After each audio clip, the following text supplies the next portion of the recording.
Dieu créateur, par ton feu répandu en nous, viens libérateur.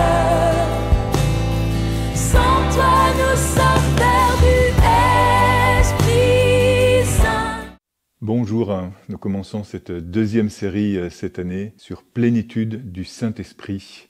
Et aujourd'hui, je voudrais que tu reçoives l'esprit des disciples missionnaires. Reçois l'esprit des disciples missionnaires. Tu peux prendre ta Bible, la prendre chez toi, ou bien simplement écouter, parce que moi j'ai la mienne ici. Et je voudrais, tout au long de ce temps là qui nous est donné, que tu reçoives l'Esprit Saint. Et plusieurs fois, je vais demander au Saint-Esprit que tu sois rempli de la puissance du Saint-Esprit pour la mission. Et quoi de mieux dans la Bible que de choisir les actes des apôtres, parce que les apôtres sont remplis du Saint-Esprit, ils ont reçu l'esprit de Pentecôte, comme toi rempli du Saint-Esprit. Et tu sais, l'esprit de Pentecôte, l'effusion de l'esprit, voire le baptême dans l'esprit, puisque parfois les termes sont assez équivalents, on peut le recevoir plusieurs fois. Et je souhaite, même si tu l'as déjà reçu, que tu le reçoives encore, et même, je demande à Dieu que tu le reçoives plusieurs fois pendant cette vidéo. Alors donc, nous allons partir à la suite des apôtres, dont tu fais partie, disciples missionnaires, et on est au chapitre 1 des Actes. On voit Jésus, après avoir donné ses instructions aux apôtres qu'il avait choisis sous l'action de l'Esprit Saint. Et aujourd'hui, si tu es apôtre, si tu es disciple missionnaire et en train de le devenir, comme moi, nous sommes tous en chemin, c'est parce que Jésus t'a choisi. Tu es choisi, tu as été appelé comme disciple missionnaire. Et ce n'est pas un hasard si aujourd'hui tu es en train de regarder cette vidéo. Donc l'Esprit Saint donne le discernement, il l'a donné à Jésus, il te le donne à toi aussi. Pour tout ce que tu fais, tout ce que tu entreprends dans la mission, et même pour d'autres choses. On choisit et on est choisi sous l'action du Saint-Esprit. Reçois l'esprit de discernement et reçois en même temps la joie d'être appelé par le Seigneur, d'avoir été discerné comme disciple missionnaire. Je trouve un petit peu plus loin, on est toujours au chapitre 1. Alors, ils firent cette prière. Là, c'est le moment où on va choisir celui qui va remplacer Judas. Donc ils firent cette prière. Toi, Seigneur, tu connais le cœur de tous les hommes. Montre-nous celui que tu as choisi pour occuper dans le ministère de l'apostolat la place qu'a délaissé Judas. Donc ils prient et puis ils vont tirer au sort sous l'action de l'Esprit Saint. Tu vois, parfois dans le discernement, il y a des actes où on va inventer ou reproduire ou choisir des moyens qui peuvent être parfois assez étonnants. Parfois, on ne peut pas faire autrement. Parfois, il faut choisir. Quand tu choisis, parfois, c'est un peu, tu tires au sort et tu as besoin de l'inspiration du Saint-Esprit. Le Saint-Esprit te donne cela, il te donne cette dynamique de voir comment tu vas discerner. Reçois donc l'esprit de discernement, que soit activé en toi cet esprit de discernement pour faire les bons choix. Peut-être que c'est un choix professionnel aussi. Peut-être que c'est un choix d'études, d'orientation dans tes études. Peut-être que tu ne sais pas si c'est telle ou telle jeune fille avec laquelle tu as fait une amitié depuis longtemps et ton cœur ne sait pas. C'est bien évidemment un appel de Dieu, le mariage, donc c'est l'Esprit Saint aussi qui va te guider. Reçois dans tous tes choix l'Esprit Saint qui t'aide à discerner. On trouve ensuite, au chapitre 2, on est au moment de la Pentecôte. Tu connais l'histoire, ils sont tous réunis là, et puis ils reçoivent l'Esprit Saint, donc cette puissance de l'Esprit. Je te fais remarquer qu'ils l'avaient déjà reçu, parce que c'est pour cela aussi que je parle de plusieurs effusions de l'Esprit. Lorsque Jésus ressuscite, il souffle sur eux et il dit « Recevez l'Esprit Saint. Comme le Père m'a envoyé, moi aussi je vous envoie. » Donc c'est une effusion successive. Alors cette fois-ci, elle est pour toute l'Église. Ça va être le début de l'envoi missionnaire. Et ils sont remplis de l'Esprit Saint et ils commencèrent à parler en d'autres langues. Reçois le don des langues. Ce don des langues qui va non seulement augmenter ta puissance missionnaire, mais qui va aussi t'élever au-dessus de ta propre intelligence pour entrer dans l'intelligence de Dieu. Reçois les dons de xénolalie, c'est-à-dire de langues qui existent déjà et que l'on a oubliées ou que tu ne connais pas, ou les dons de glossolalie, se parler en langue qui glorifie Dieu et qui t'élève au-dessus de ton intelligence. Une annonce puissante. Comment se fait-il que nous, Juifs et prosélytes, Crétois et Arabes, nous les entendons publier dans notre langue les merveilles de Dieu? Publier, annoncer avec force. Reçois cet esprit qui te permet d'annoncer avec force, avec puissance. Tu sais qu'il est dit que nul ne peut même parler de Jésus-Christ si ce n'est dans la puissance de l'Esprit. Si tu n'as pas l'Esprit Saint, tu ne peux même pas témoigner, même pas parler de Jésus-Christ. C'est pour cela que, bien souvent, tu vois, dans les sacrements que nous recevons, même le sacrement de la confirmation, qui devrait être cette même puissance du baptême dans l'Esprit que Jésus reçoit à l'âge de 30 ans, souvent nous ne sommes ni formés, ni informés. Et donc, nous ne sommes pas en état de recevoir la puissance de l'Esprit. Et là, tu reçois cette puissance qui te permet de parler avec puissance à tous ceux qui sont autour de toi, dans le nom de Jésus-Christ. Nous continuons à écrire les actes des apôtres, parce que nous sommes les apôtres qui ensuite sont appelés pour continuer cette mission. Et alors se renouvelle ce que disait Joël, il se fera dans les derniers jours, nous sommes dans les derniers jours, demain n'existe pas. Nous sommes dans les derniers jours. Il se fera dans les derniers jours, dit le Seigneur, que je répandrai de mon esprit sur toute chair, alors leurs fils et leurs filles prophétiseront. Les jeunes gens auront des visions, et les vieillards des songes. Et moi, sur mes serviteurs et sur mes servantes, je répandrai mon esprit, et je ferai paraître des prodiges là-haut dans le ciel, et des signes ici-bas sur la terre. C'est maintenant que ça se produit. C'est pas hier, c'est pas demain, c'est hier, aujourd'hui et demain. C'est maintenant par toi. La moisson est abondante, les ouvriers sont peu nombreux. Nous prions pour que Dieu envoie des ouvriers et des ouvrières dans sa moisson, des artisans, des ouvriers, dans sa vigne. Tu en fais partie. Et ainsi se réalise, et c'est ce que fait l'Esprit Saint, toutes les prophéties antiques, elles se réalisent pour toi, elles se réalisent par toi. Et sans cesse, par l'Esprit Saint, la parole est mise en acte, elle est mise en action. La parole est vivante. Et elle est vivante par toi, elle est vivante en toi. Elle n'attend que ça, elle n'attend que d'être réveillée. Reçois maintenant cet esprit de réveil pour que soient activées toutes les prophéties antiques. Alléluia. Les premières conversions, celles que tu vas voir autour de toi, celles que tu vas continuer aussi à voir autour de toi. Première dans le sens où c'est extraordinaire de voir comme avec le peu que tu sais faire, et l'ennemi tremble quand je dis ça, avec le peu que tu sais faire, l'ennemi est en rage quand je dis ça, avec cette faiblesse qui est décrite en Matthieu 10, que François d'Assise avait reçue, tu te rappelles de la série de l'année dernière, avec cette faiblesse, ne prenez rien avec vous, venez comme vous êtes dans cette faiblesse, eh bien se produisent ces conversions, ces signes, ces prodiges, avec étonnement des gens qui, a priori, n'étaient peut-être même pas faits pour cela.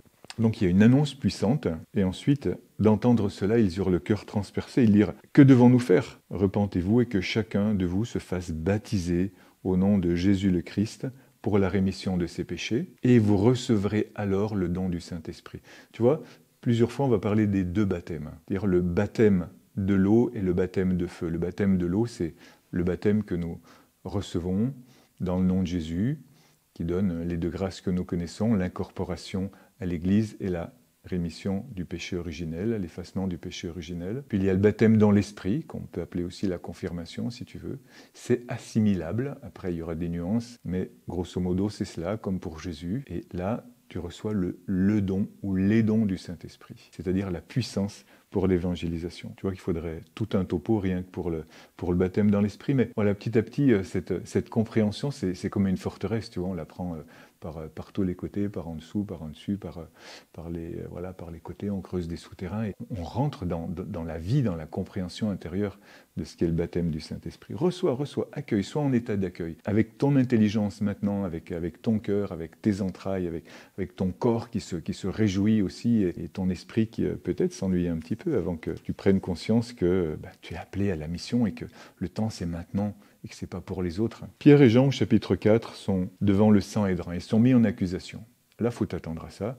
Tu vas te faire beaucoup d'amis et beaucoup d'ennemis. Eh bien, lorsque tu annonces « Heureux êtes-vous » lorsque l'on dira toutes sortes de mal de vous à cause de mon nom, parce que c'est ainsi qu'ils ont traité les prophètes avant toi. Bien, réjouis-toi. Mais il se passe que Pierre, rempli de l'Esprit Saint, leur dit, et il fait une longue diatribe. Là, les mots te sont donnés tout seuls dans ces moments-là. Et tu avances avec assurance. L'Esprit Saint te donne de rétorquer aux ennemis. Et non pas pour te faire ta propre justice, pour faire celle de Dieu. Et c'est pour ça que tu peux parler facilement. Parce que c'est la justice de Dieu qui passe à travers toi. C'est l'intelligence supérieure de l'Esprit Saint qui te permet de t'exprimer. Parfois avec 3 mots, parfois avec tout un discours, mais toujours de façon juste, parce que c'est Dieu qui défend sa cause pour le bien de l'autre, pour le bien même des accusateurs et le bien de ceux qui entendent encore 2000 ans après, avec la Bible, avec des témoins mystérieux qui sont là pour répéter tes paroles, même lorsque ce sera dit en secret, parce qu'il est dit que tout ce qui est dit en secret sera révélé. Alléluia. Nous sommes toujours au chapitre 4. C'est toujours Pierre et Jean qui sont devant le Saint-Hédrin et qui parlent. Pierre et Jean. Mais t'imagines qui c'est? Jean, c'est un gamin, Pierre, c'est un pécheur. Ils sont là devant le Saint-Hédrin, c'est-à-dire devant le pouvoir politique, le pouvoir religieux, devant des hommes qui ont la capacité de les éliminer. Pas forcément de les mettre à mort, mais en tout cas de les éliminer. Aussi à travers les Romains, comme ils l'ont fait pour Jésus, de les mettre à mort. Et pourtant, avec assurance, il prie. Il dit, c'est toi, Seigneur, qui as dit par l'Esprit Saint et par la bouche de notre Père David, ton serviteur. Pourquoi cette arrogance chez les nations? Et toi, comme moi, lorsque nous sommes dans la rue, lorsque nous voyons dans les médias ces médisances, ces agressions, on ne comprend pas. Plus on aime Jésus, moins on comprend pourquoi il n'est pas accueilli, pourquoi il n'est pas accepté. Et donc, nous aussi, on disait, mais pourquoi, Seigneur, cette arrogance chez les nations, ces vains projets chez les peuples? Les rois de la terre se sont mis en campagne et les magistrats se sont ligués ensemble contre le Seigneur et contre son Messie. Mais pourquoi? François d'Assise pleurait en disant, mais l'amour n'est pas aimé. Et toi aussi, avec le cri de tes entrailles, avec des pleurs qui ne sont pas seulement humains, qui sont les pleurs même de Dieu, qui sont les gémissements de l'Esprit Saint à l'intérieur de toi, eh bien tu suscites de nouvelles effusions de l'Esprit. Tandis qu'il priait, l'endroit où il se trouvait réuni trembla.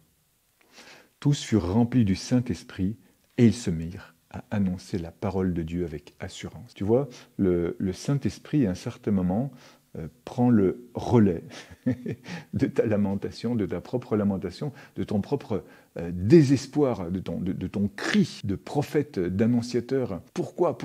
Et l'Esprit Saint prend le relais. Et alors, dans ce mouvement qui va vers le Père, où c'est Jésus en toi qui crie et qui le Père entend ce cri, de nouveau il renvoie l'Esprit. Et à chaque fois, dans ce cercle vertueux qui monte et qui descend du Père en toi, qui est rempli du Saint-Esprit par le nom de Jésus, eh bien s'instaure cette circulation d'amour sur la terre.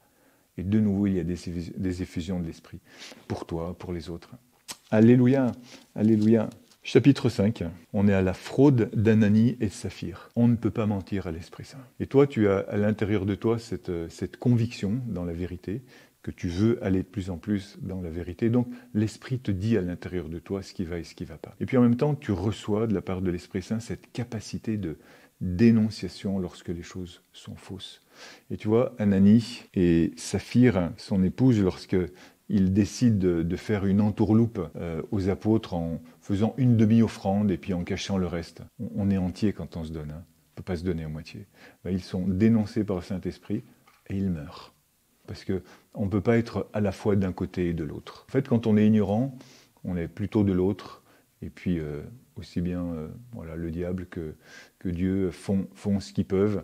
Mais Dieu, il va toujours chercher et le diable refuse toujours. Mais à la fin, lorsque tu es dans une vraie connaissance de la vérité et du mensonge, et que tu fais un choix, tu ne peux pas mentir à l'Église et tu ne peux pas mentir à l'Esprit Saint. L'Esprit Saint donne la vérité. L'Esprit Saint est la vérité. L'Esprit Saint suscite en toi la vérité. Et l'Esprit Saint te donne cette capacité de connaître la vérité, même au fond du cœur des autres. Et accueille cela parce que c'est un charisme aussi, un charisme de discernement, ce charisme de vérité. Pour certains, c'est magnifique. Moi, je vois ça chez certaines personnes qui sont des personnes qui veulent toujours amener la vérité. Alors, il y a la façon et la façon de le faire aussi, mais un charisme, c'est pareil. Tu sais, comme tous les charismes, ça se cultive dans une humanité et ça s'affine, même si les prophètes ne sont pas toujours des gens très fins.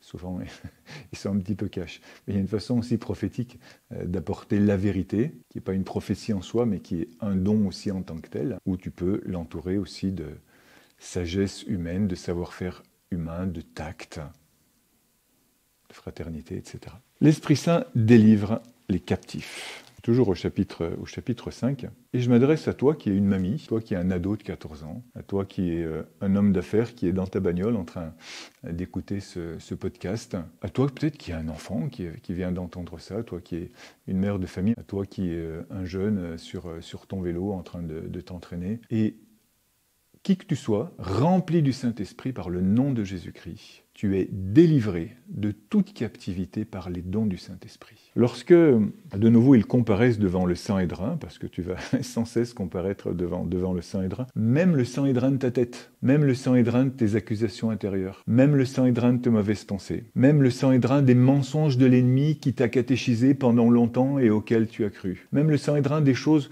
que tu dois désapprendre du christianisme parce qu'on te les a mal enseignées, parce qu'on t'a enseigné un christianisme moraliste, parce qu'on t'a enseigné un christianisme sans Christ, ou un christianisme sans puissance.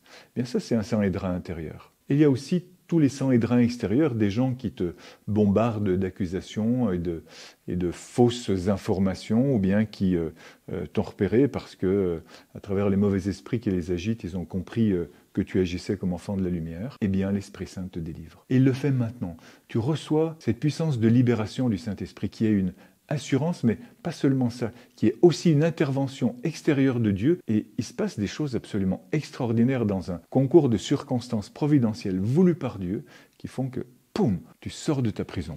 Ils sont tous les deux en prison, et tout d'un coup, l'ange du Seigneur ouvrit les portes de la prison, et après les avoir conduits dehors, leur dit « Allez annoncer hardiment dans le temple tout ce qui concerne cette vie. » Et tout penaud les garde de ton Sanhédrin ou du Sanhédrin des autres, disent « Lorsque nous avons ouvert, nous n'avons trouvé personne à l'intérieur. » Alléluia. Reçoit vraiment cette grâce de la libération, reçoit vraiment cette grâce d'une très grande liberté intérieure de tout ce qui voudrait t'enchaîner, t'emprisonner. Je fais parce que en hébreu c'est Ebel. Ebel, ça veut dire c'est le souffle, c'est la vanité.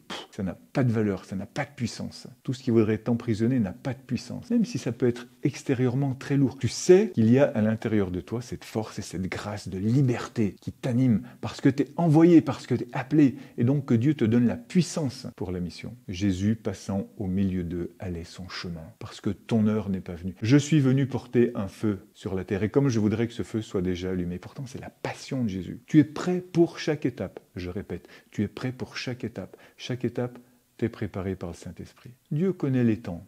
C'est lui qui les connaît. Et donc, tu te mets à l'écoute du Saint-Esprit et tu agis selon ce que Dieu te dit. L'Esprit Saint te donne une puissance d'obéissance. On est un petit peu plus loin, toujours au chapitre 5, lorsqu'ils reviennent devant le Sanhédrin et disent « Nous sommes témoins de ces choses. Nous et l'Esprit Saint que Dieu a donné à ceux qui lui obéissent. » Témoins avec l'Esprit Saint. L'Esprit Saint t'associe à son témoignage. Nous et l'Esprit Saint, nous sommes témoins. On va retrouver cette expression plus tard. Nous et le Saint-Esprit. C'est merveilleux, non? Tu peux te dire, moi et le Saint-Esprit. Et t'apercevoir que ce très doux et très puissant hôte de ton cœur est toujours à l'œuvre avec toi. Nous et le Saint-Esprit, moi et le Saint-Esprit. Alléluia. Dieu créateur.